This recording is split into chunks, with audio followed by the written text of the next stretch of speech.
Good morning, everyone, and welcome to our NHS Cyber Connect webinar. Can you all hear me?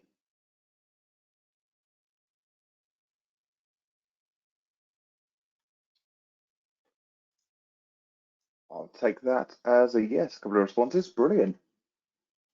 We'll just wait a couple of minutes for people to join, and then we'll crack on.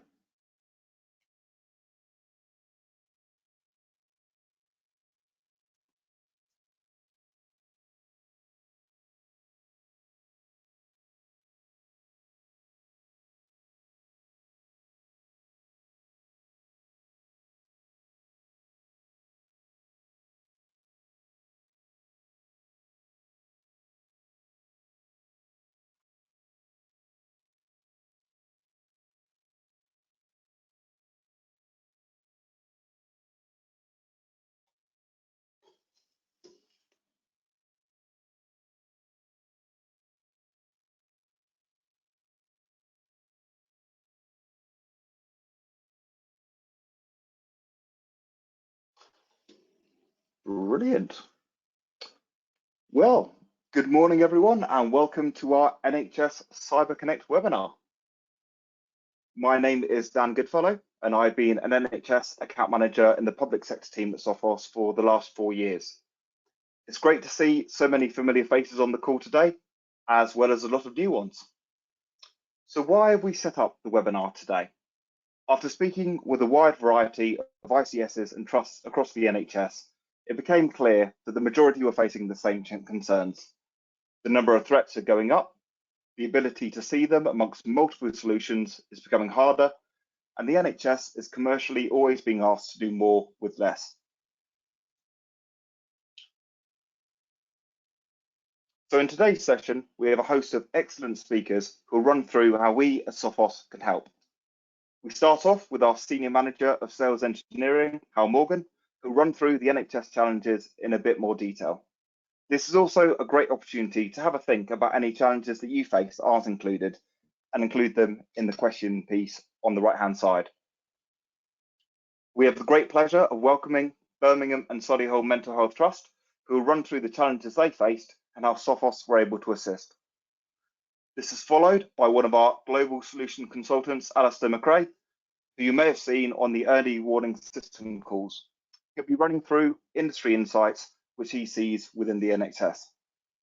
Finally, our cybersecurity consultant and former NHS employee, Costa Custos, will give us an overview of the Sophos service and how we can help bridge the gap. We then wrap things up with a Q&A at the end. So if you do have any questions, please do put them in the chat and we can look to answer them. So without further ado, I'll pass it over to our Sales Engineering Manager, Hal. Thank you very much, Dan, and welcome everybody. Okay, do you mind to stop sharing your screen a moment, Dan? And I will share. No problem.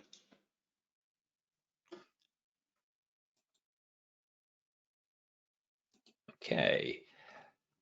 Thank you very much. So yes, good morning again, everybody. As Dan said, I am Howell Morgan. I am the SE Manager for North EMEA at Sophos.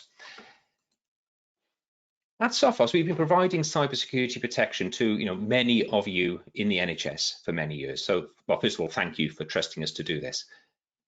From the regular conversations my team and I have with many of you, we've identified 3 consistent themes of these challenges. The first one is the cyber threats are accelerating in volume and sophistication all the time. My colleague Alistair is going to go shortly into some specific examples of threats seen at NHS organisations. And here are some figures taken from the 2023 report, The State of Ransomware in Healthcare, that Sophos published. And please do download this report. There's some very interesting statistics in it.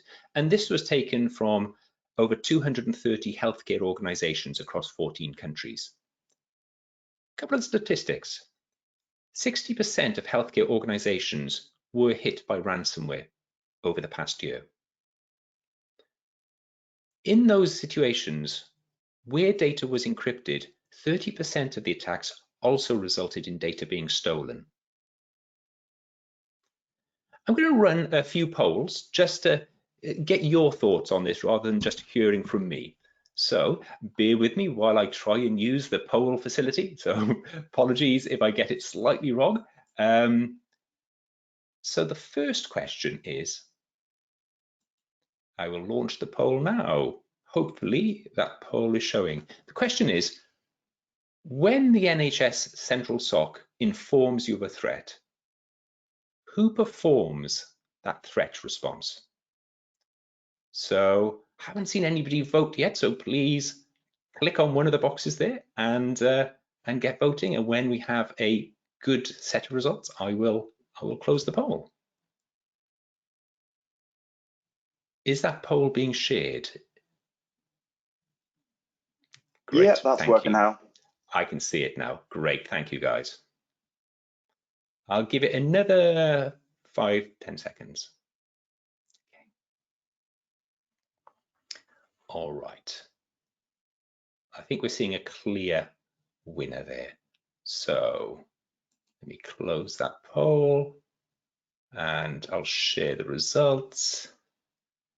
So the overwhelming most common situation there is, even where NHS England, and I talk about NHS England, of course, I know the equivalents in Wales, Scotland and Northern Ireland too.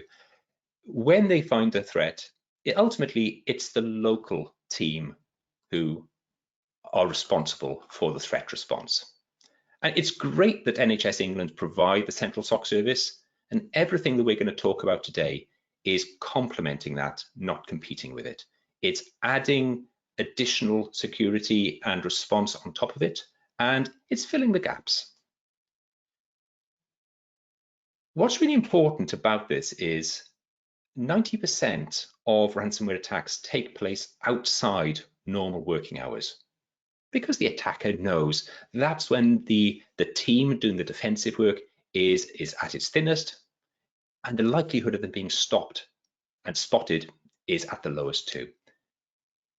And I know many of you, the detection, the response that you're offering is really based on your goodwill, your willingness to work over weekends, over evenings, glued to your phone all the time. Because the reality is 24/7, 365-day coverage of detection and response is essential. So time for poll 2, if I can get it. And I realized I hadn't closed that one and I haven't gone back to my slides. Let me briefly go back to my slide. There we see. Sorry, hopefully my slide is showing now. All right, let's go into poll 2. So the question in poll 2 is, how long does it take from the time an incident occurs and you being informed by the NHS Central SOC that you need to do something about it? So the answers are less than 30 minutes, 30 minutes to 2 hours, 2 hours to 12 hours, or more than 12 hours.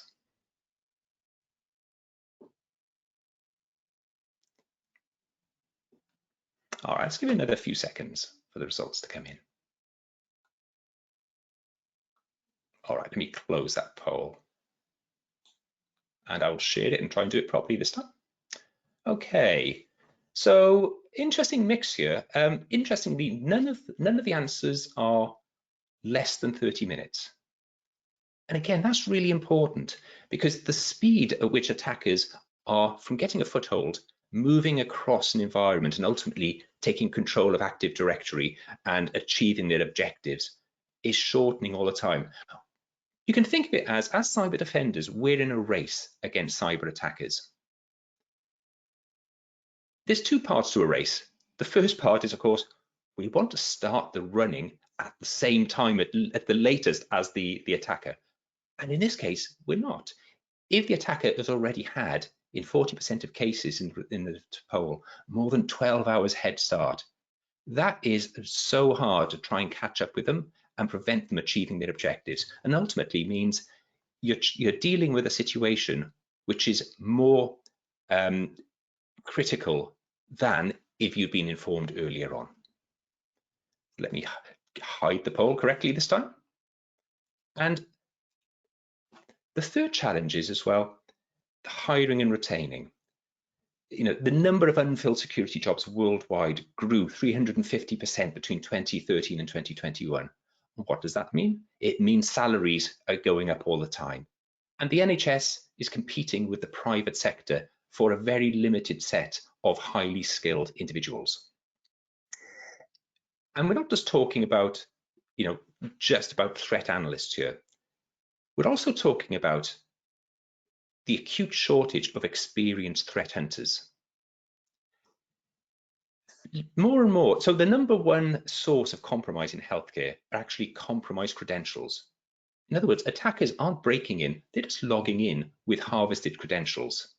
Identifying this type of behavior as suspicious is a really difficult thing to do and needs a real rare combination of experience and skills, and that is what's in most acute shortage.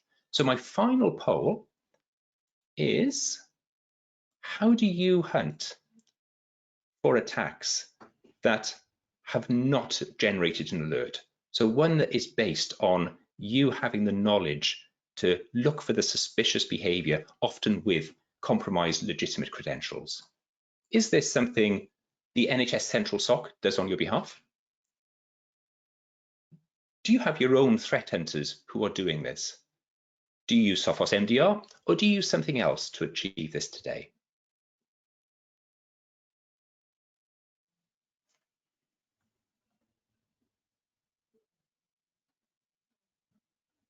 Okay, I will close the poll there. Interesting. Let me close the poll. So let me share the results. So there's a mix of results there. 13% of you using Sophos MDR. Thank you very much. And then there's a split. Many of you using your own threat hunters. And that then comes back down to the challenge of actually retaining those people with such skills. 25% using other, 25% using Central SOC threat hunters. So it's a mix here, but that is one of the big challenges, how to have those people, keeping them experienced in the NHS environment. So in summary, those are the main challenges, the three challenges we see, but please, I invite you to add additional ones to the chat and we'll endeavour to cover those during the rest of the session today. So with that, I will hand back to you, Dan. So let me stop sharing my screen. Brilliant, thanks for that, Hal. Back to you. There you go, Dan. Magical. Perfect. Hopefully my screen should be sharing now. And thanks for everyone for taking part in that poll. I now pass it over Dan, to. Oh, we can see a script. Oh. There we go. How's that? There we go. Perfect. Brilliant. So thanks for that, Hal, and thanks for everyone for taking part in that poll. I now pass it over to Mark Thornton from NHS Birmingham and Solihull Mental Health Trust, who has kindly offered to run through the challenges they faced and how Sophos were able to assist. Good morning, all. Firstly, well, a number of the challenges we've already faced have been discussed, so thank you both. So I think, like yourselves, we faced similar challenges to already mentioned. So where were we? So we were on Sophos already, Sophos Intercept X, since 2018. We'd onboarded all our end user devices onto the central MDE solution. We purchased other cybersecurity tools, a NAC. We had a tool that was identifying end user devices that had vulnerabilities, cybersecurity, cyber alerts, weren't updating on Microsoft patches, etc. So that's where we were when we started this evaluation. Now, like all of you, I suppose cost is a big thing and a big push to using the MDE or Microsoft 365 tools to eke as much value out of that purchase as possible was being discussed. And at the time of our evaluation, we were using NHS Mail for email, and we were using our own tenant for everything else. So in our evaluation, unfortunately, we had to look at what did MDE central tenant offer, what did our own tenant offer, and what else were we missing or would we lose by moving to the Microsoft Defender products. Halfway through the evaluation, it was decided that we would move to the central tenant. So again, we looked at if we had our own MDE tenant, what would that involve? What would that cost be? And I think we decided early on that that cost was quite expensive. So really, we were then down to the central tenant, and what that was missing, and how then we filled that gap. What we liked about the MDR product, I think, was the fact is that we could, in the future, after we'd onboarded with the MDR solution, we could, in theory, use the Microsoft Defender product as our primary antivirus, if that was something that was required of us to do, or we could remain on the full Sophos suite. And that meant we would lose some elements of the MDR, but not all the elements of MDR. We then did a sort of analysis, and I think from a value and money point of view, I think the full Sophos MDR solution offered us things that we were missing, chinks in our armour that over the years, I think with a small ICT team, not sure about yourselves, but we're not a team, we have a 24/7 response. It's really for major infrastructure issues. It's only 2 or 3 people are an on-call rota. They're not sitting there looking at their phones and their emails and their SMSs. So like the other speakers have spoke about, the response time, it's, you know, if I happen to pick up my phone and I've seen something could be done, the response may not even involve any of the products or solutions. For us, it's it's an alert for a product or service across the NHS. So for me, the 2 biggest elements of MDR, and one's not sort of mentioned here for us, there's a solution inside MDR called Live Response. Now I'm led by my technicians and engineers and specialists to believe that as long as a computer is on, as long as a computer is on the network, we can potentially use the Live Response button to remote into a PC and open a command line prompt. We're hoping that we can use this feature and facilities to help us speed up our process when we identify devices that aren't updated, so we can update them quicker, fix any alerts, any issues quicker before they become an issue. Now for us, it's quite a slow and long-winded process currently. We identify a device that's not updated, it's not patched, it has a cybersecurity alert vulnerability against it, for instance.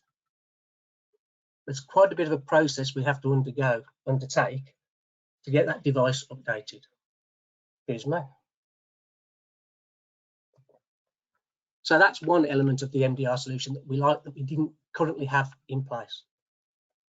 And I suppose really the next big element is the 24/7 protection. Again, we haven't got a cybersecurity team in our organisation. We now have, and for the last 2 years, have a cybersecurity manager, but we don't have a team of people.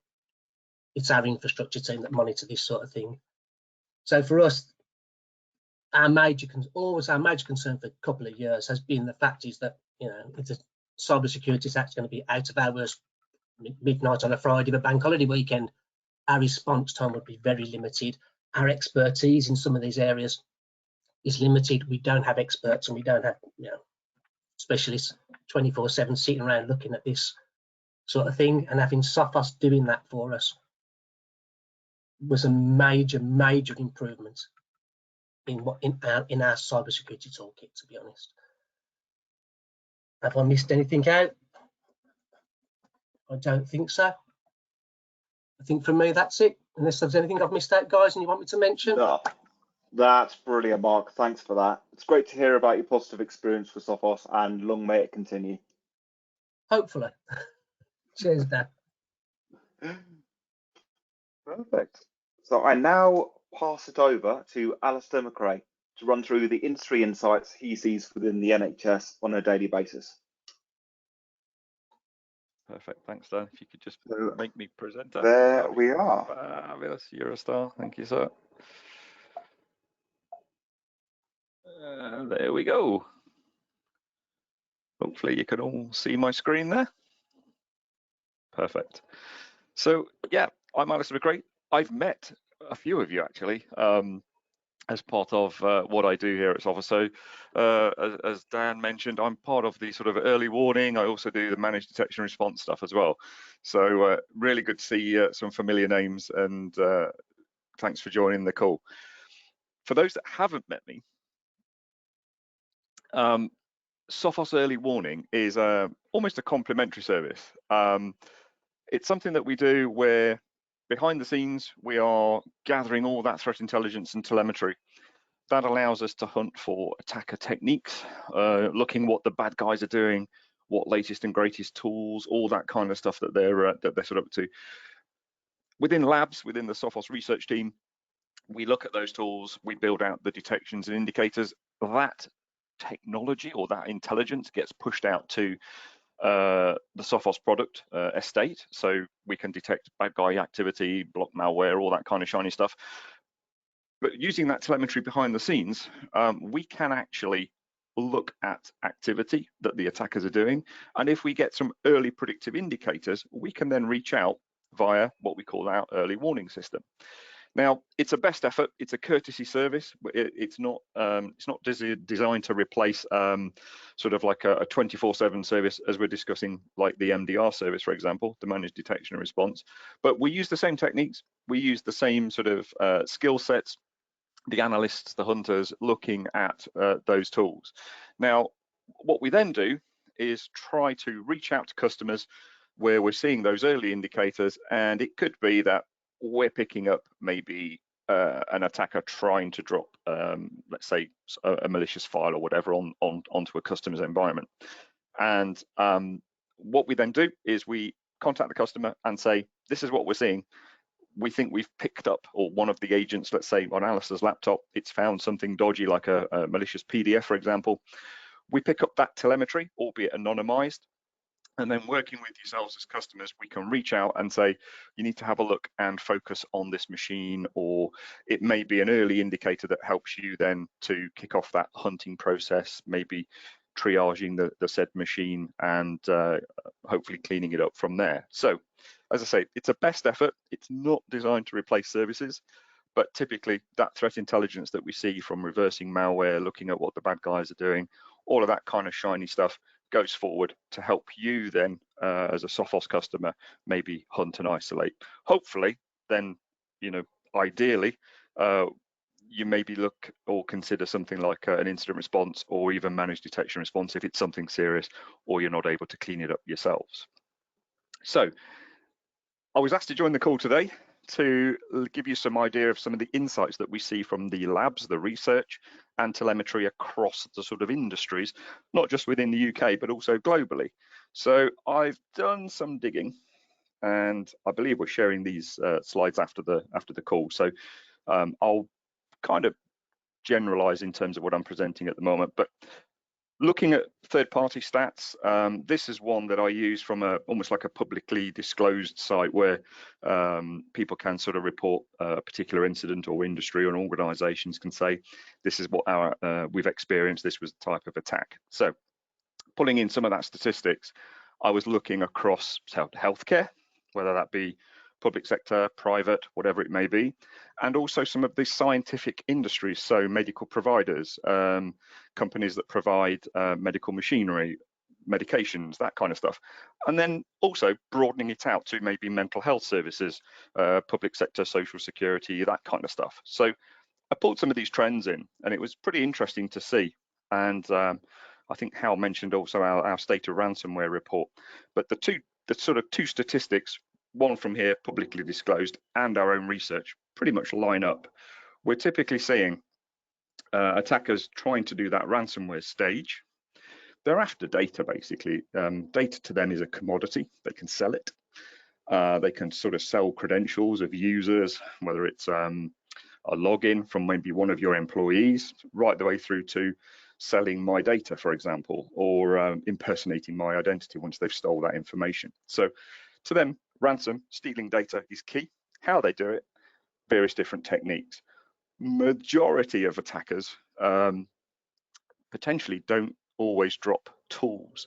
They know their tools are going to get detected, so they will go after vulnerabilities. And we typically see that in some of the trends here, for example.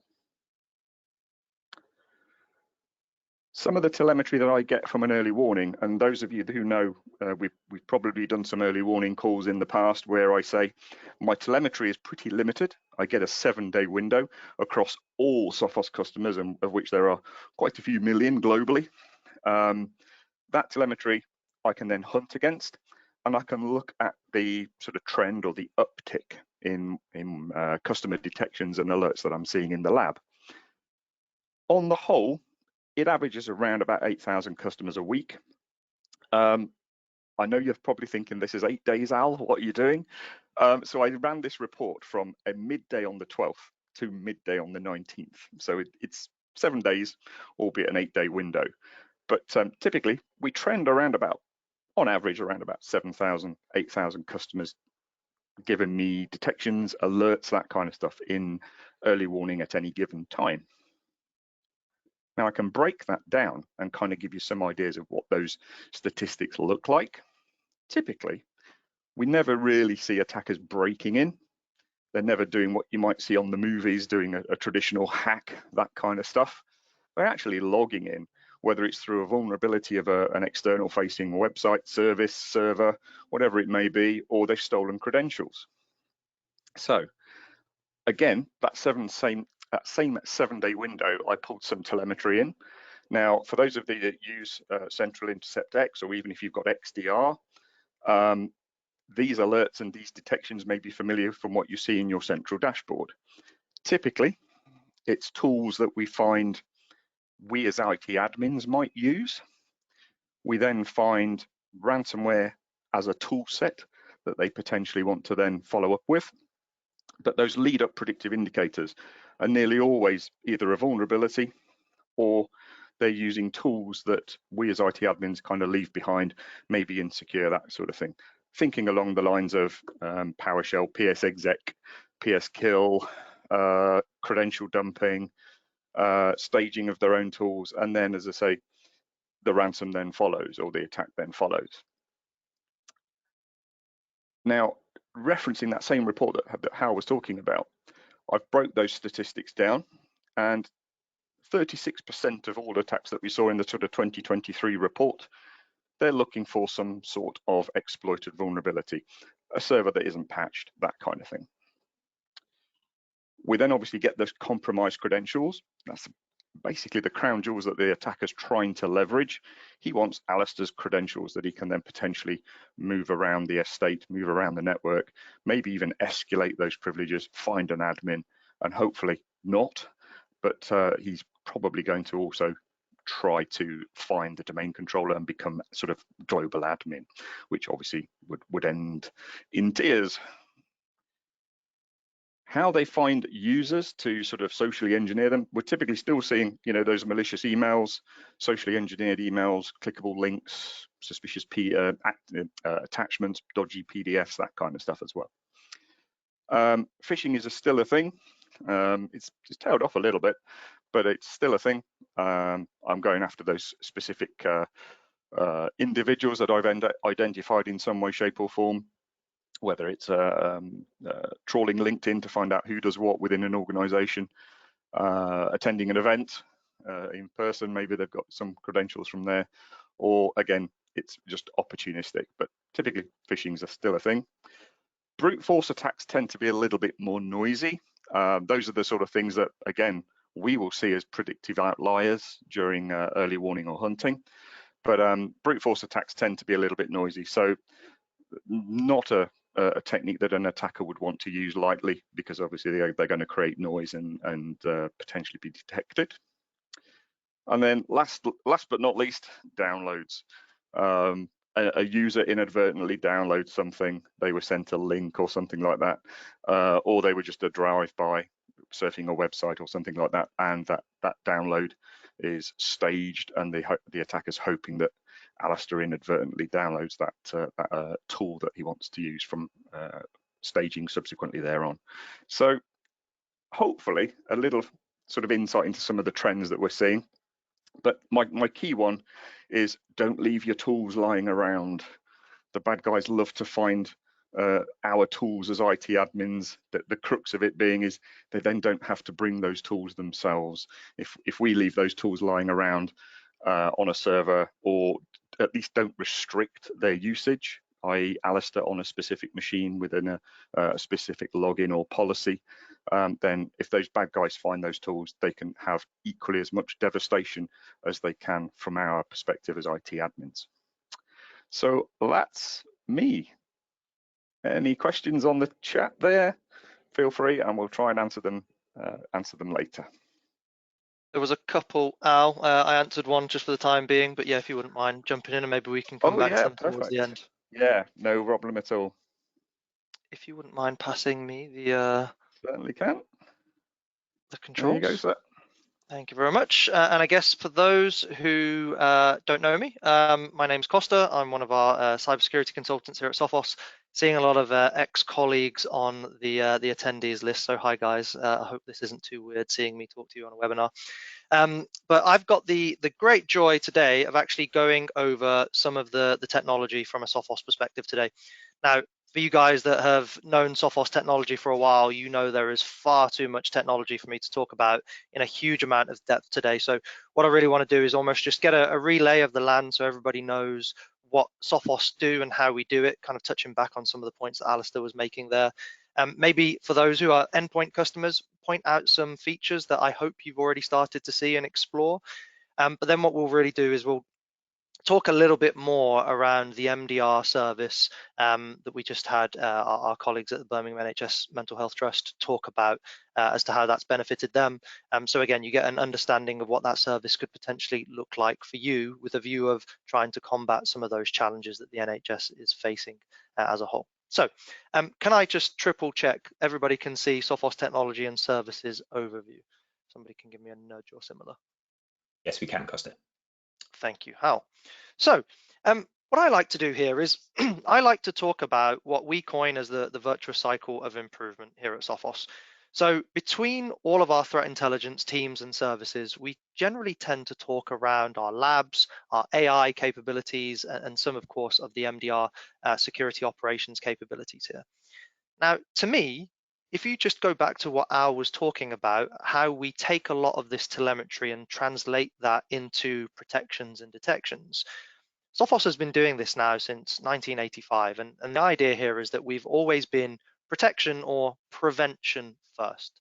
So we don't put any less technology into the Intercept X product just because we've got enhanced services and capabilities above that.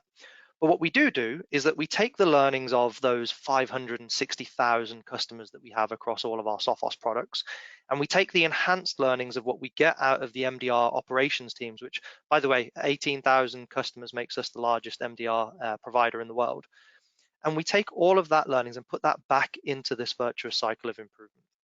So the idea being here, to Al's point, if there is a new detection that needs to be created for a true 0-day or a behavior that none of our technologies or telemetries picked up on before, we've got a way to re-engineer that back into the protection suite as a priority. Now, there is one bit that is in the bottom right-hand corner, and I think everybody's obviously talking about AI as being the sexy thing in the last year or so, especially because of the ChatGPT side. I'm not going to talk a lot about the AI capabilities today. Sophos has got a dedicated team for this. We've had one for a while. There is a whole website, ai.sophos.com, if you want to go and have a look and have a good read up on all of the different papers and seminars that we've held there. The thing that I love to talk about is that Joshua Sachs, who is now the head of AI at Meta, or at least one of the senior guys at Meta, used to run our AI here at Sophos. So we've got a huge foundation for all of the production engines that we've got for reverse engineering malware samples, for creating new protection pieces, and even giving us classification of things like emails and URLs, etc. So recommend everybody goes and has a check out of that if they're interested in AI. Otherwise, we've done a few other webinars and talks about it. We will probably share those afterwards as some follow-ups as well. But I guess getting back into the other side of this virtuous cycle, as we like to call it, I tend to make a joke about this being a bit of a flywheel of doom, because if we think about this spinning in the same way as we do the virtuous cycle, each product and service and piece that we position as part of this puzzle impacts each other. So if we start on the left-hand side, I mentioned that we are very much around prevention and protection first. And I know, again, got a lot of customers here that are familiar with our endpoint solution, but for those who maybe aren't familiar, the whole firewall side, the email protection, the cloud security posture management piece, which is actually included with the server licensing, if you've got any of those from InterceptX, all of those have been designed with being as simple to use as possible, but more importantly, stopping as much as possible. And if we contrast that to some of the ways that the market has gone towards EDR and XDR products, which are there to notify you, this is a very different approach in that we want to stop anything from happening in the very first place. Now, the other side of this circle is very much around what we do in the back end. So I just mentioned the Sophos XOps, CrossOps team around, hey, they've got so many parts of their divisions to perform the highest level of threat intelligence that we can.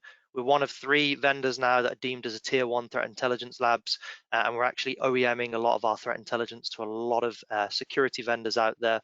So it shows really how high fidelity that intelligence is.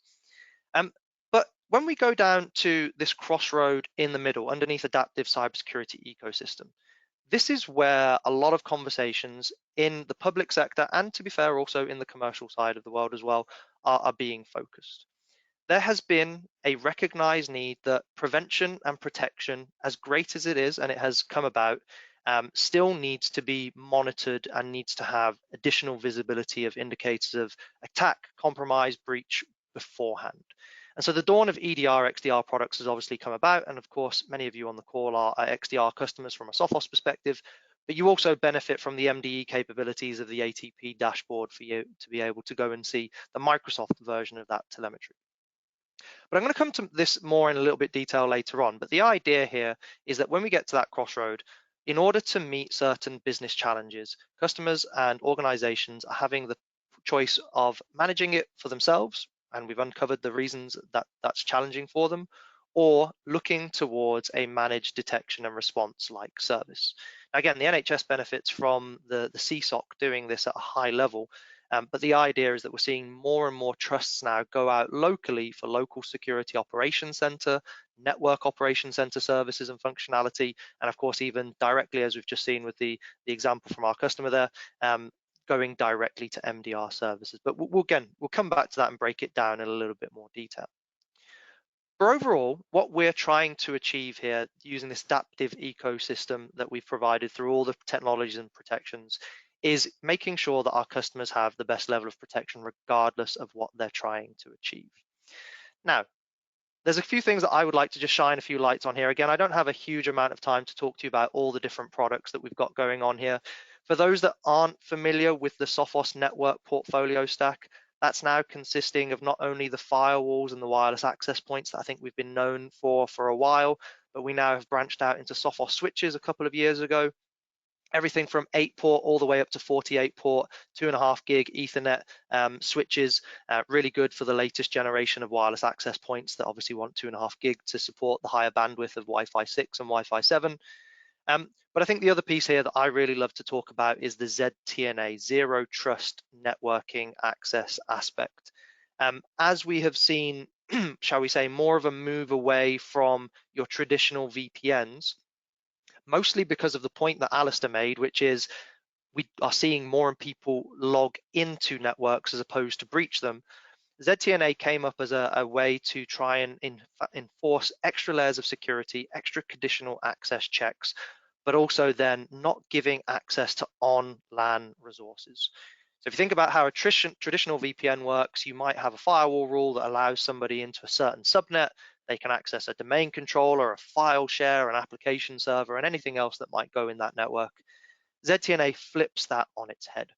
You get access to one IP based on the resource and a port that allows you to access that. But rather than just being allowed to log in with your traditional email or username and password, maybe a bit of MFA, there's multiple checks to this stage. So we'll have an endpoint. The Sophos agent includes the ZTNA piece, so it's just a nice, easy enablement. So we will deem the health check of the endpoint, very similar to our old network access control module, to say, are you healthy enough to be permitted access? And then the other side is combining the latest identity providers. So I always say Azure AD, but obviously that's now been recoined as Entra ID, using Entra ID and its conditional access policies to combine them with the health check that Sophos is performing to provide access to local on-prem applications and resources, or indeed even using that gateway to leverage some cloud resources to direct some of that traffic flow. The good thing about ZTNA now is that firstly, you can have it as ZTNA as a service, so we can host the broker gateway for you. But the second part of this, which I think is a great achievement, is that as of version 20 of the Sophos firewall firmware, and I'm looking at all of you who are still on version 17 or 18, please upgrade. Version 20 now includes the ability to have ZTNA hosted gateways on the XGS firewall range itself. So there's no need for additional virtual deployments, hardware deployments. You can leverage an existing investment to enhance your remote access security, as it were. So just a very brief bit on that from me. And I think whilst we're just on the view of networking products, if any of you do have the Sophos firewall side, and I mentioned AI there, just keep in mind there has been a new category for generative AI. So if you're wanting to track how people are using it, you want to restrict access to it, or want to create policies based around it, your firewalls on the latest versions should have that category. So again, please go and explore that and make sure you make the most of it when it comes to some of your web filtering and access to those resources. But tabbing along a little bit, I think what I would like to do is just come back to a point I made earlier on, which is actually making sure you understand, if you're an InterceptX customer, some of the extra layers of defense that you currently benefit from today, and obviously want to making sure that some of these are enabled. Now, there is and has always been a multi-tiered approach to how we go about protection on an endpoint. Not everything obviously starts with a malicious download, as Alistair came out with his stats there.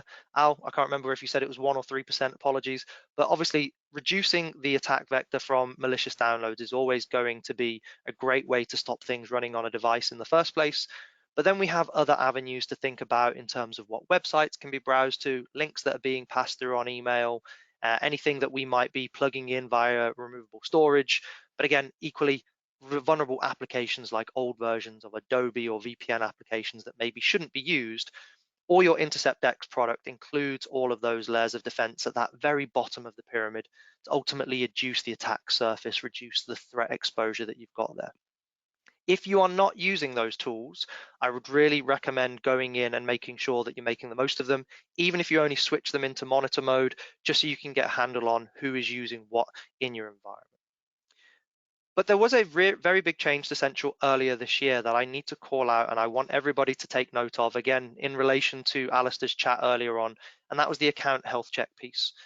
Every single account health check that I have done with my customers in the last 2 to 3 years, I have seen PSExec, PSKill, NurseOft, or any other tool that is designed to make an admin's life easier allowed as a global exclusion or a policy exclusion in some way, shape, or form. If you go and have a look at your account health check now, if you're a Sophos Central InterceptX customer and you've got those exclusions in place, please take heed of what Alistair was talking about. It's one of the top 3 tools that we see being compromised and used to spread laterally. If you have got those excluded globally, you're going to lack visibility of those tools being used, and the account health check is going to point that out to you in a big red banner, and it will also reduce your overall posture score. So please go and have a review of that if you've not been leveraging that already. But here's where I'd maybe also like to pivot into a direct comparison as to some of the things that we're seeing in the market from a, shall we say, context-aware defense capability. I talked about the virtuous cycle of improvement and how we're constantly improving the product. And Alistair's talked about the early warning system being able to give us access to some telemetry.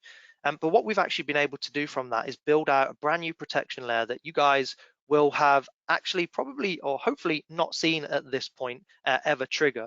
But it's known as an adaptive active adversary protection, the one that you can see in the middle here. And effectively what we've done is we've taken all the learnings from our SOC, our MDR service, our early warning system, and all the telemetry that we've got to build out this layer of protection that is triggered automatically and is designed to slow down a hands-on keyboard attacker. So traditionally, if you were to look down those impairments in the middle, disruption and containment mode, if you were to stop a remote admin using TeamViewer, or if you were to stop them creating admins or removing Windows logs, that would be a very false positive prone and noisy security product.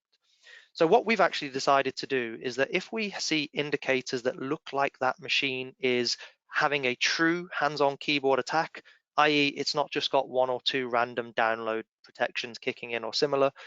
We can move that machine into a disruption and containment mode whereby we will block all the things that an admin might normally try to do with a view of slowing down that hands-on keyboard attacker.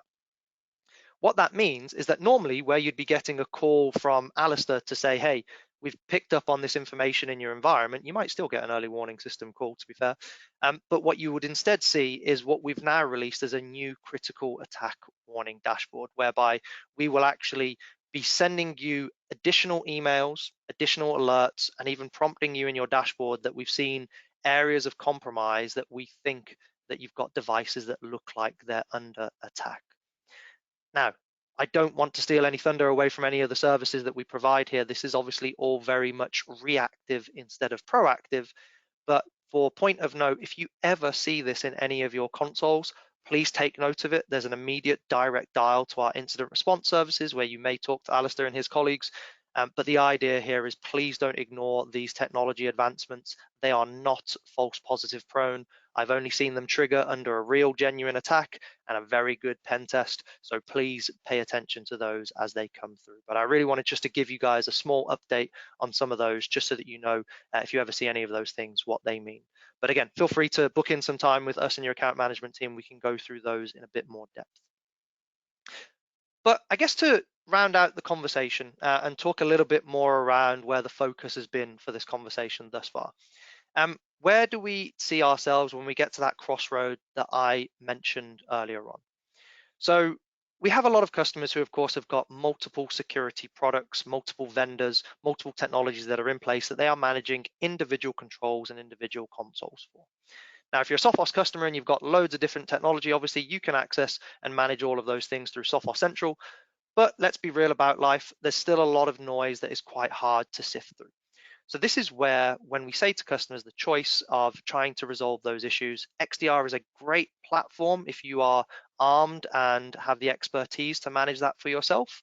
And actually, it's a great platform for you to be able to leverage existing investments if you've already got Sophos. But the conversation steers nicely to, well, if you can't do it for yourself and you've got a lot of technology vendors that you're looking to integrate and have some of that responsibility taken away from you, Sophos MDR is a great way to provide what we coin as an instant security operations center. If you're already a Sophos customer, there is no need for an additional deployment. We just enable a license on the endpoint and we effectively start feeding all of that XDR telemetry to the SOC. But you'll also notice there on screen, there is an inordinate amount of other third-party solutions that we can integrate with. And one of the most common conversations I tend to have around these integrations is the likes of Palo Alto, Fortinet, for example. As with any other sort of next generation firewall sitting on a gateway or lots of them at different sites, they generate a lot of noise. So what we're saying here is that you can, as part of the MDR service with a firewall integration pack, send us your firewall data in the same way that you could send us your endpoint or other Sophos product data, and we will sift through that noise 24/7 on your behalf. And we will also, you'll notice in that second box down on the left-hand side, provide threat response actions by means of containment. And for those on MDR Complete, full-scale incident response and root cause analysis. Now, again, time doesn't allow me to deep dive into all of this in too much depth, but I really want to call out Hal's point around the question he made about how quick we are seeing response times from the CSOC, from any internal security operations staff, depending on the time of day that it is.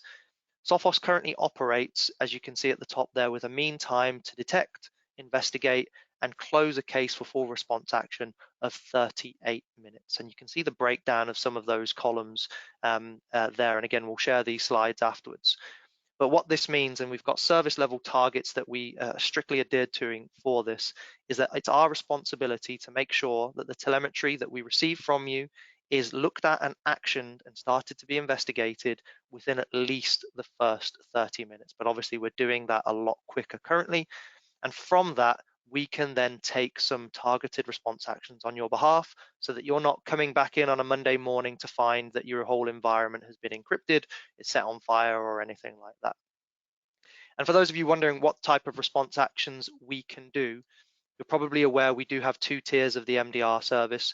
And one thing that I really love to reinforce is that even the bottom tier of MDR essentials, as it were, includes all of the response actions that most organizations need to have confidence that a threat will be contained and removed from their network. And actually, during this time, when we are working through an investigation, we'll be working with you as well. So if there's recommendations where we say go block a port, go disable this user account or similar, there's a lot of actions that you guys can take internally and actually help upskill any maybe junior security operations center staff that you're looking to build, again, as we're seeing more and more trusts do these days, as we're trying to move away from the dependency on just the CSOC to perform those actions. But there is a really big differentiator out of all of this. One thing that I think I'm very conscious of is that this isn't just an alert monitoring service. One of the things that we do in the background is deemed as proactive threat hunting, hence the question that Hal coined in one of those polls, which is really around looking beyond the telemetry that we're seeing, looking at hypothesis, looking at nation state bulletins from the likes of NCSC or any other government bulletins that might come out there. I'll touch on care certs in a second. We'll be able to take those in, and we're the ones that are proactively trawling that customer base of 18,000 users, their telemetry, to see whether the likes of those exploits are actually being leveraged at all in those environments. And if they are, putting them in front of an MDR operations analyst so that they can respond and work with the customer to resolve those. But as you can probably tell from this threat hunting report, this is where having an inordinate amount of telemetry is a real benefit for us. Performing 15 threat hunts in the month of August only resulted in 4 customers having activity shared back to the team to respond. You've got to ask yourself, that needle in the haystack, if you were one of those 4, you'd be immensely grateful that we found something. But equally, if you're somebody who's got an environment of, let's say, sub 1,000 users, what's the likelihood that you'd be able to pick up on that pattern and know what to look for in the first place? So having somebody do that for you is a great additional for this service. But I mentioned the care certs there, and so this is a big part of what we've been doing with the NHS MDR customers. We know again that a lot of the onus is thrown back over the fence to yourselves to prove or disprove that some of these vulnerabilities exist. So we've got the paper cut one there and the arbitrary file write vulnerability. These came from the care cert bulletins that you guys receive. These have been shared with the Sophos MDR team, and they respond to say, hey, it was already part of the MDR threat hunts that we've performed. Here's the report. Or actually, we can go and perform a leadless threat hunt, expert-led, on your behalf to provide you of the reassurance of whether that is an issue or it's something that is a non-issue in your environment. So a lot more, again, than just alert monitoring here. Now, I'm very, very conscious of time. I've probably gone over a few minutes here. So the final thing that I just want to leave you guys with, from an MDR service coming from Sophos, it's very easy just to sit here and talk around it being Sophos-driven technology. I referenced the third-party vendors that we can work with, which, again, I'm sure for many of you is absolutely great to see. But the other side of this that I really think that we need to mention here is that there is a dedicated tier of the MDR service, as what was referenced earlier, whereby you can use Defender as your primary source of antivirus and your protection products. And we will treat that telemetry as a first-class citizen in our Security Operations Center. And we won't just supplement Sophos data with the Microsoft data. We'll actually flip that on its head, whereby we will use the Sophos data in the environment. We'll deploy a lightweight agent on top of Defender, as it were, so we can then take still response actions, as we mentioned earlier on, but you can still get that investment and the sweating of that investment out of that national E5 agreement and any other local tenant that you might have signed up for identity, for cloud, for Office 365. All of that telemetry feeds in nicely for MDR, for Microsoft Defender from us. But then equally, you can still combine all of that with the third-party telemetry streams that you want and build out a truly customized MDR SOC service, but actually led by a vendor who's leading in this space, which is Sophos. So I want to thank you all for listening to me rant on a little bit around the boring side of things, which is all the Sophos products. The only thing I would want to leave you with finally at this stage is just a tiny reminder about all the additional Sophos security services that we have. Obviously, MDR is the top tier proactive service, but if you're ever in doubt, please note we also have the compromise assessment, where you can pay a relatively small fee for us to be able to come in and check some of your estate for you and tell you whether we deem you needing true incident response or whether it's just a bit of noise and give you some recommendations. But there is also the something has hit the fan, we need somebody to come and help us put the fire out. We also offer a 45-day fixed fee engagement with our rapid response service, where you're effectively given access to the top tier MDR complete service. And it's something that you can also have as an incident response retainer, so you can guarantee an SLA with us for a 4-hour response time on that IR piece as well. But again, my point that I've made a few times now, these are all reactive, and obviously damage in some cases is irreversible. An MDR or a SOC service is always going to be proactive and look to put out these fires before they even get the chance to smoke. And with that, I'm going to hand you back over to Dan. And again, thank you very much for your time, and open it back out to the Q&A. Brilliant. Thanks for that, Costa.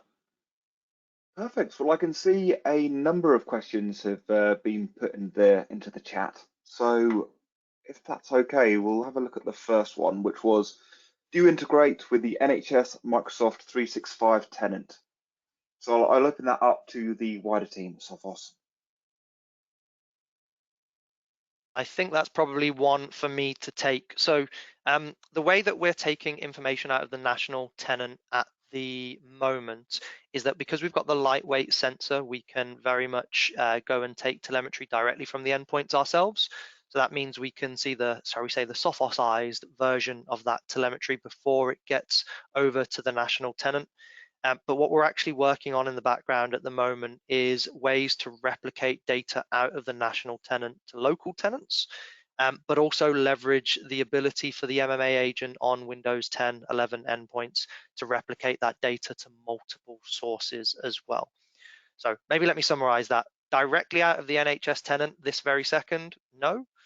Taking it directly from the endpoint and servers using a lightweight sensor where Defender is enabled, yes, and future plans there to replicate the data to other tenants to be continued. Brilliant. Thank you for that, Costa. Next question we have is, what's the difference between threat containment versus incident response? Do you want me to take that one? Over to you, Al. Yeah, thank you.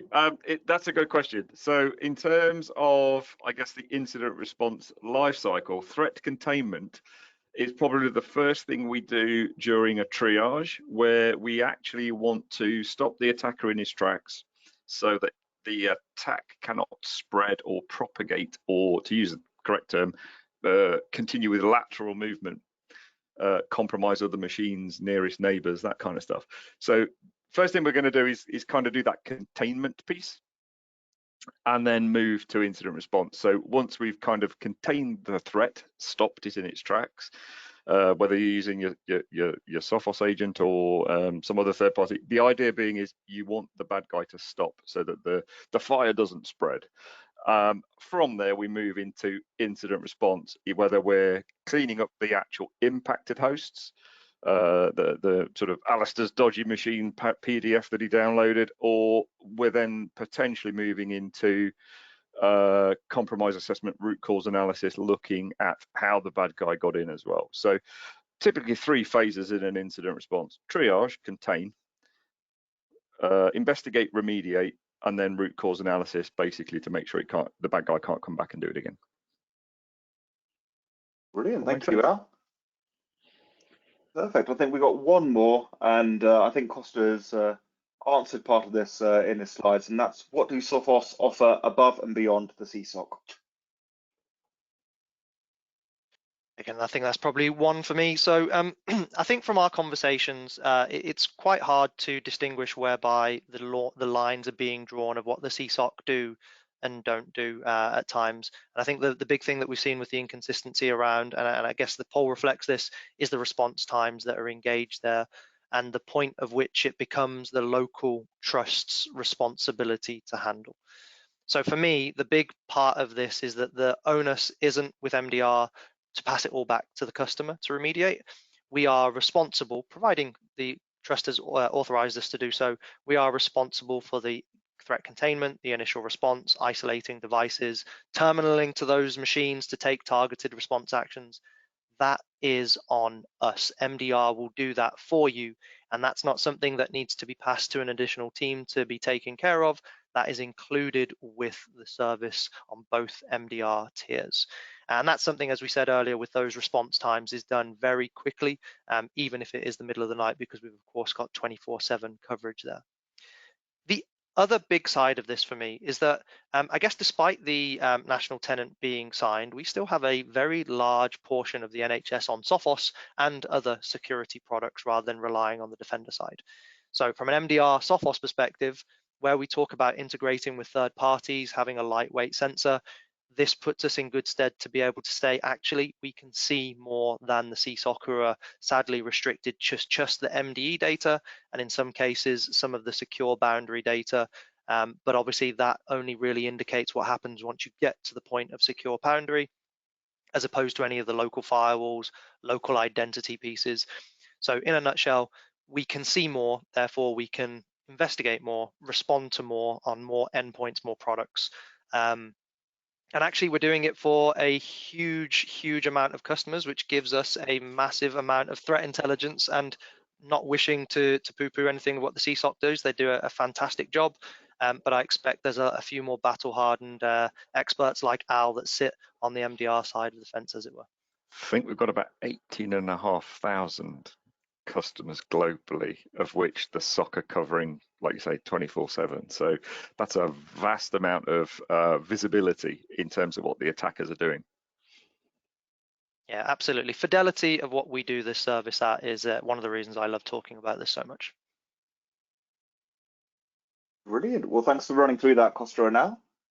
If you do have any other questions, feel free to get in touch. Costa, you okay? Brilliant. So if you do have any other questions, feel free to get in touch.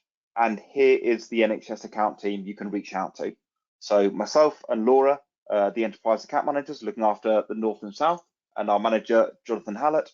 Then in the territory team, we have Jake and Andy, followed by Alistair, Costa, and Hal as part of our SE team. Okay, to next slide, Costa. Brilliant. So finally, we have some useful resources available to you.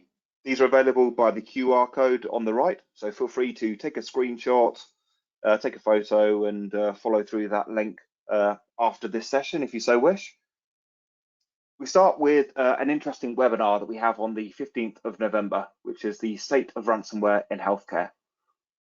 So the QR code will give you details on how to sign up to it, and we look forward to having you on there.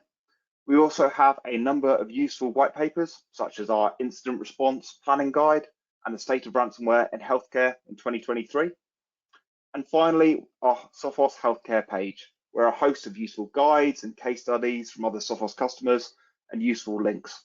So feel free to follow through this afterwards. But thanks a lot for your time today, and thanks for all of our speakers, both from Sophos and from our customers. We hope you found it really useful, and we look forward to speaking to you in the future. Thanks a lot. Thanks everyone. Bye.